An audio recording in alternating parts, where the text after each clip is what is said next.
स्वागत है आप सभी का एक बार फिर से आपके अपने YouTube चैनल के ऊपर। इससे पहले वाला जो वीडियो था जिसके ऊपर आपने जो प्यार दिखाया उसके लिए आप सभी का बहुत बहुत शुक्रिया।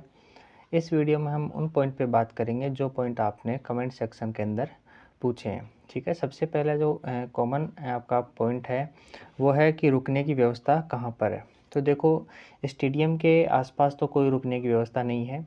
मैंने काफ़ी टाइम वहाँ गुजारा है विद्याधर नगर के अंदर, तो वहाँ तो आसपास कोई व्यवस्था नहीं है। अगर आप स्टेशन से आते हो या फिर आप बस के द्वारा आते हो, बस स्टैंड सिंधी कैंप या रेलवे स्टेशन जो जयपुर का जंक्शन है वहाँ पर, तो आप वहीं रुक जाना। कोई भी होटल ले लेना या फिर धर्मशाला में रुक जाना। वहीं से नहा धो के आराम से आप 4:30 बजे उठना, नहा धो के आराम से 5:30 तक या 6 बजे तक, यानी कि 5:30 तक आप पहुँच जाना आप स्टेडियम के ऊपर। ठीक है, आराम से व्हीकल की अच्छी सुविधा है, कोई दिक्कत नहीं है आने जाने के लिए। आराम से आपको टेम्पो मिल जाएगा मॉर्निंग में, तो आप उसके द्वारा आ सकते हो। या फिर आप सीकर रोड की तरफ से आते हो तो 14 नंबर के ऊपर काफ़ी होटल्स हैं, या फिर 1 नंबर 2 नंबर या 5 नंबर के आसपास आप होटल है वहाँ रुक सकते हो। ठीक है, धर्मशाला की व्यवस्था यहाँ पर है नहीं, तो होटल वाले थोड़ा सा ज़्यादा चार्ज करते हैं, लेकिन अगर आप रुकना चाहो तो वहाँ रुक सकते हो। अदरवाइज़ आप स्टेशन या फिर बस स्टैंड के आसपास काफ़ी धर्मशालाएँ हैं, वहाँ आराम से 200 रुपये या 300 रुपये में आराम से रुकने की व्यवस्था होती है, वहाँ रुक सकते हो। तो ये डाउट आपका क्लियर हुआ। फिर भी अगर कोई डाउट बचता है तो आप कमेंट सेक्शन के अंदर पूछ सकते हो। मैंने एक व्हाट्सअप नंबर भी छोड़ा है, तो उस पर भी आप अपना मैसेज कर सकते हो। सेकंड है आपका कि बैग को अंदर या बाहर रखने की क्या व्यवस्था है। तो देखो, ऐसा था कि जिस दिन मेरा फिजिकल था उस दिन मैं 6 बजे गया था आराम से, तो तब तक सभी बच्चे अंदर चले गए थे, लास्ट में मैं अकेला ही गया था। उसके बाद में 2-3 लोग और आए थे मेरे बाद में, तो मेरे को बैग अंदर ले जाने के लिए ले जाने नहीं दिया था। उन्होंने बोला कि बैग बाहर रख दो। तो मैंने अपने डॉक्यूमेंट निकाले और बैग को वहाँ गेट के पास ही 10-15 बैग और थे जो रखे हुए थे। फिर मैंने उनसे पूछा कि काफ़ी बच्चे तो अंदर लेकर गए, तो उन्होंने ऐसा बताया मेरे को कि जब 5 बजे गेट खुला तो चौकीदार ने गेट खोला, तो खोलते ही सारे के सारे बच्चे अंदर हो गए थे, तो चेक करने का मौका ही नहीं मिला। इस वजह से सारे के सारे बैग एक साथ अंदर ले गए।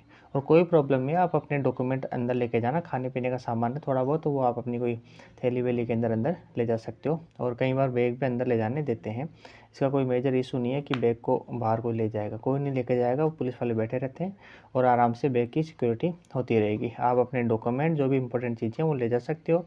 फिर भी अगर आप कोई चीज़ भूल जाते हो तो अंदर से बाहर आ सकते हो कि मेरे ये चीज़ छूट गई, तो आप वापस भी अंदर से आप बाहर आके ले जा सकते हो आपकी चीज़ को। इसके बाद में अगला क्वेश्चन है आपका कि घड़ी पहनकर दौड़ सकते हैं क्या। तो देखो, ऐसा है कि जब आपकी गेट पे एंट्री होती है तो वो आपको मना तो करते हैं कि घड़ी या फिर मोबाइल वगैरह आप यूज नहीं करोगे, नहीं लेके जाओगे। तो आप ऐसे करना, अपनी घड़ी को अपने पॉकेट में रखना और आराम से लेके जाना घड़ी को। कोई मनाही नहीं है घड़ी को अंदर ले जाने के लिए। उनको अगर हाथ पे दिख जाती है तो वो खुलवा देते हैं। तो आप ऐसे करना, उनको हाथ पे तब मत बांधना जब आपकी एंट्री हो, तब उसको बांध लेना जब आप वहाँ डॉक्यूमेंट के लिए बैठे हो या फिर आप रनिंग के लिए जा रहे होंगे, तब आप उसको बांध लेना आराम से। कोई मनाही नहीं है घड़ी की, घड़ी पहन के आप आराम से रनिंग कर सकते हो। फिर अगर नेक्स्ट क्वेश्चन आपका कि एक चक्कर कितने मीटर का है। तो एक चक्कर है 385 मीटर का, और इस हिसाब से आपको 13 राउंड उसके पूरे पूरे काटने हैं। ठीक है, चाहे आप 13-14 भी काट सकते हो या फिर कम चक्कर भी काट सकते हो। और फिर दूसरा क्वेश्चन ये होता है कि आपको चक्कर काउंट कैसे करने हैं। तो चक्कर काउंट करने के लिए देखो, आपको क्या करना है कि अगर आपको सहूलियत हो तो देखो, मैं जो लड़कियां बालों के अंदर रबड़ पहनती हैं ये वाले, ठीक है, तो ये वाले रबड़ आप ले जाना, 13 रबड़। ठीक है, तो उनको इस प्रकार से आप हाथ में पहन लेना। ठीक है, और जैसे ही आपका चक्कर पूरा हो तो इस रबड़ को ऐसे पकड़ना, और जब उस फट्टे की ओर पैर रखोगे तो इसको दूसरे हाथ के अंदर इस तरीके से पहन लेना। जैसे आपका दूसरा चक्कर कंप्लीट हो तो उस दूसरे रबड़ को निकालना भागते भागते और इस तरीके से पहन लेना। ऐसे आपको पता चल जाएगा, यहाँ से रबड़ कम होते रहेंगे और इधर रबड़ आपके बढ़ते रहेंगे, तो आपको चक्कर गिनने में भी कोई समस्या नहीं होगी और आप भूलोगे भी नहीं चक्कर को। ठीक है, तो ये आराम से पहन लेना। काफ़ी बच्चे इस तरीके से इस टेक्निक को यूज करें, तो मैंने खुद ने भी इस टेक्निक को यूज किया था कि चक्कर भूले नहीं। अगर किसी को वैसे चक्कर याद रहते हैं हाथों के ऊपर कि 5 इस पर काउंट कर लिए, 5 इस हाथ के ऊपर काउंट कर लिए और 3 फिर बचते हैं, वो इस तरीके से आप काउंट कर सकते हो। ठीक है, तो वैसे भी अगर भूलने की समस्या है तो आप ये टेक्निक अपना सकते हो। छोटे वाले जो रबड़ होते हैं वो भी कारगर है, लेकिन जब मेरे साथ कुछ बच्चे दौड़ रहे थे उन्होंने छोटे वाले रबड़ पहन रखे थे, लेकिन वो कई बार टूट जाते हैं, तो इससे ना कन्फ्यूज हो जाता है कि मेरे कितने चक्कर हो गए। तो ये टूटते नहीं है, आराम से ये काफ़ी टाइट है, आराम से निकाल के इस हाथ में आप पहन सकते हो। घर पे भी काम आ जाएंगे बाद में आपकी छोटी बहनों के। तो ये आपका क्लियर हुआ डाउट। कितने राउंड है? 13 राउंड है, 385 का एक राउंड है। और इस तरीके से रबड़ से आप यूज़ करके आपका चक्कर काउंट कर सकते हो। फिर बात करते हैं कि एक चक्कर में कितना टाइम ले। सबसे इम्पोर्टेंट ये है कि घड़ी अगर आप पहन के दौड़ते हो तो ये आपको काफ़ी फ़ायदा करेगी घड़ी, कि आपको ये हर चक्कर का एक टाइम देख लेना कि एक चक्कर में आपको, पहले चक्कर में आपको कितना टाइम लगा।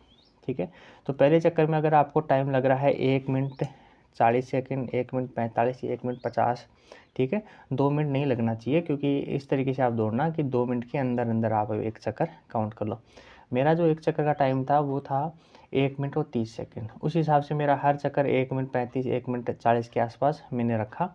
तो मेरा जो टोटल टाइम आया था वो आया था 21 मिनट और 56 सेकंड के अंदर मैंने रनिंग कंप्लीट कर ली थी। और यहाँ के जो ग्राउंड में मुझे टाइम लगता था वो लगता था 24 minute 20 second, 24 minute 30 second, 24 minute 50 second तक कई बार मैं ले लिया करता था। ठीक है, वो टाइम भी मैं आपको स्क्रीनशॉट शेयर करूँगा, उसमें आप देख सकते हो मेरा जो मैं टाइम लगा के रनिंग करता था तो मुझे कितना टाइम लगता था। ठीक है, इसके बाद में हम बात करते हैं चेस्ट हाइट वेट को कैसे नापते हैं। तो देखो, चेस्ट आपका मशीन के द्वारा नापा जा रहा है। ठीक है, इस प्रकार की एक मशीन होती है। ठीक है, जहाँ आपको ऐसे सीधा खड़ा कर दिया जाता है, उसके ऊपर आपका वेट मशीन भी होती है। उस खड़े होते आपका वेट हो जाएगा, फिर आपका ऊपर से, जैसे आप यहाँ खड़े रहोगे तो ऊपर से एक फट्टा होता है, तो आपको खड़ा होते जैसे ये आपका सिर है, तो इस फट्टे के ऊपर आपका सिर के ऊपर वो मशीन आएगी। तो यहाँ से आपका हाइट मेजर हो जाएगी। फिर उनके पास एक इलेक्ट्रॉनिक मीटर होता है फित्ते की तरह, वो आपकी चेस्ट के पीछे से लेके आते हैं, उसको रखते हैं और इजीली वो मेजर करते हैं। चेस्ट के अंदर बहुत सपोर्ट कर रहे हैं, ऐसा नहीं है कि किसी का चेस्ट कम है तो उसको भी आराम से वो उससे मेजर करके आराम से नाप रहे हैं। मेरे जस्ट आगे वाला जो लड़का था उसका 78 चेस्ट था। ठीक है, 78 चेस्ट था। आप सोच सकते हो 3 सेंटीमीटर कम था। जो नॉर्मल आपका चेस्ट होता है 81 सेंटीमीटर, उससे भी 3 सेंटीमीटर कम था। फिर भी उसको आराम से सांस फूला, आराम से उसको नापा गया और उसका पूरा चेस्ट बिठा दिया उन्होंने।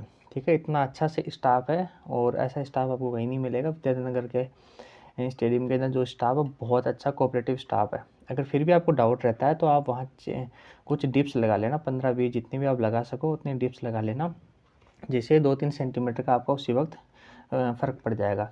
जो मशीन से आपका चेस्ट नापते हैं उसमें चेस्ट जो नॉर्मल फित्ते से नापते हैं उससे ज़्यादा ही चेस्ट आता है हमेशा ही। ठीक है, फिर बातें हाइट की होगी, चेस्ट की होगी और वेट अगर देखो लड़कियों का वेट कम हो सकता है, 47 ऐसा कुछ मांगते हैं वो वेट।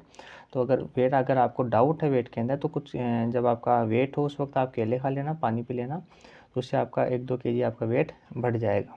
ठीक है, और वेट और लोअर वेट में किसी को, हमारे बैच में तो किसी को निकाला नहीं, और उससे पहले का मुझे पता नहीं कि किसी को निकाला है या नहीं है। इसके अलावा हम बात करते हैं कि लड़के और लड़कियों को साथ रनिंग करवा रहे हैं क्या।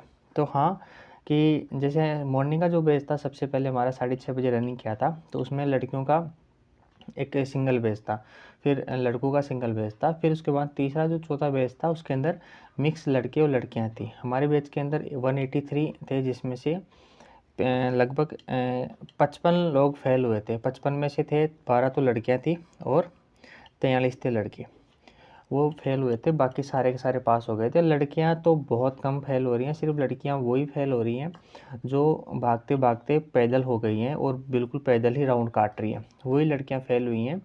और इसके अलावा जो लड़की कंटिन्यू भाग रही है, धीरे धीरे भाग रही है, चाहे से अगर थोड़ा सा 100-200 मीटर पैदल भी हो रही है सांस कवर करने के लिए, फिर वापस से कंटिन्यू अगर भागना स्टार्ट कर दिया उसने, तो वो लड़की आराम से पास हो जाती है, उसको कोई रोकने वाला नहीं है। और लड़के भी जिन्होंने कंटिन्यू रनिंग करी है, कंटिन्यू बिना रुके धीरे धीरे, अगर सांस अगर आपके भर जाता है तो आप थोड़ा सा स्लो हो जाओ, लेकिन लगातार रुको मत, लगातार भागते रहो, तो आराम से आपकी रनिंग कंप्लीट हो जाएगी, कोई रोकने वाला नहीं है। आप देखो, चाहे पहले बैच में नंबर लो या चौथे बैच में नंबर लो, उससे कोई फ़र्क नहीं पड़ता। अगर आपने रनिंग कर रखी है, घर पे प्रैक्टिस कर रखी है 15-20 दिन भी, तो आराम से वहाँ रनिंग कवर हो जाएगी, चाहे पहले बैच में चाहे फोर्थ बैच में। दौड़ना देखो आपको पड़ेगा, पहले बैच में आप दौड़ोगे और लास्ट बैच में। मेरा लास्ट बैच में नंबर था तो मुझे कोई टेंशन नहीं थी कि आराम से मैंने यहाँ मेहनत कर रखी थी तो आराम से हो जाएगा। तो वहाँ जब रनिंग स्टार्ट हुई तो आराम से देखो, यहाँ 24 मिनट से ऊपर टाइम आता था मेरा हमेशा ही, और वहाँ टाइम आया मेरा 21 मिनट और 56 सेकेंड। तो देखो 3 मिनट मैंने कम कर ली वहाँ। तो आप भी आराम से, आपका टाइम अगर ज़्यादा आ रहा है घर पे तो वहाँ टाइम आराम से कवर हो जाएगा। लगातार भागते रहना, घड़ी पहन के अगर दौड़ो तो टाइम एक चक्कर का आप काउंट कर लेना कितना है, तो हर चक्कर का टाइम उसी के आसपास, चाहे 5-7 सेकंड अगर ज़्यादा भी है तो भी कोई दिक्कत वाली बात नहीं है, आराम से आप कवर कर लोगे। फिर भी अगर आपका कोई डाउट बचता है तो आप कमेंट कर सकते हो। मैंने कमेंट में के अंदर एक व्हाट्सअप नंबर छोड़ा है, उस व्हाट्सअप पे आप मैसेज कर सकते हो। और आपकी दौड़ के लिए आपको ऑल द बेस्ट। ठीक है, अच्छे से रनिंग करना, हार नहीं मानना, लगातार भागते रहना। और रनिंग करने से पहले क्या खाओ, इसके लिए देखो मैंने जो यूज़ की चीज़ें वो अगर आप भी यूज़ करोगे तो हो सकता है आपको ही फ़ायदा हो। और तो आप देखो केले और सेब वगैरह ये तो खाना ही मत बिल्कुल भी, उससे ना आपके अंदर पेट के अंदर वो जाके जम जाती हैं और वो आपको थोड़ी सी तकलीफ देंगे। इससे अच्छा है कि आप ड्राई फ्रूट यूज़ करना, जैसे बादाम हुई, रात को भिगो देना, सुबह छील के बादाम खा सकते हो। बादाम और ये काजू ही है, और दूसरी चीज़ किशमिश, तीनों को मिक्स करके खाओगे। जैसे 2 बादाम लिए, 2-3 काजू ले लिए, 4-5 आपने किशमिश ले ली। ठीक है, इन तीनों को एक साथ खाओगे तो आपके अंदर एनर्जी भी रहेगी, प्रोटीन की कोई कमी नहीं रहेगी, और काजू और किशमिश की वजह से आपका गला भी नहीं सूखेगा। तो जब आपके डॉक्यूमेंट वगैरह हो रहे हो तब थोड़ी थोड़ी आप ये खा सकते हो, ज़्यादा भी नहीं खानी, थोड़ी थोड़ी। और पानी अगर पियो तो पानी सादा मत पीना आप। एक इलेक्ट्रोल पाउडर आता है 20 रुपये का, मेडिकल के शॉप पे आपको मिल जाएगा, जो ORS की तरह होता है। ठीक है, उसको 1 लीटर पानी में आप घोल लेना और आराम से उसके 2-3 घूंट पीते रहना आराम से। उससे आपके अंदर एनर्जी का लेवल काफ़ी अच्छा बिल्डअप रहेगा। और बाद बाकी आपकी बॉडी किस तरीके से कौन चीज़ें सूट करती है तो आप अपने हिसाब से देख लेना। मैंने ये चीज़ें यूज़ की थी और हमेशा फ़ायदेमंद रहती है मेरे लिए ये। ठीक है, अब मिलते हैं नेक्स्ट वीडियो के अंदर। अगर आपका फिर भी कोई क्वेश्चन बचता है तो आप कमेंट के अंदर कमेंट कर सकते हो, और व्हाट्सअप नंबर दे रखा है वहाँ भी आप मैसेज कर सकते हो। ठीक है, okay bye, all the best आप सभी को आपकी आने वाली रनिंग के लिए। ठीक है, बाय।